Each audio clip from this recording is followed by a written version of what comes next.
এরপরে যে দ্বিতীয় দফার ভোট রয়েছে তাতেও কিন্তু একইভাবে এত বেশি ভোট পড়তে দেখা যাবে।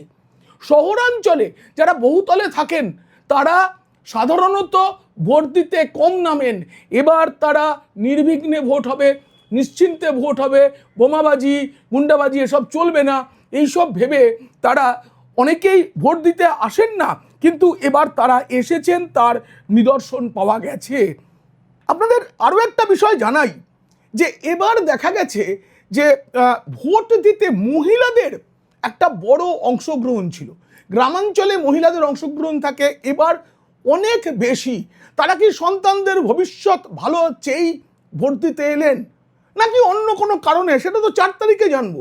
কিন্তু পর্যবেক্ষকদের যে পর্যালোচনা, আমার চোখে যেভাবে আমি ভোট দেখলাম তাতে আমার মনে হয়েছে এই ভোট কোনো কিছু বলার ভোট, কোনো কিছু চাওয়ার ভোট ছিল, তার জন্যই এত বেশি মানুষ ভোট দিয়েছেন।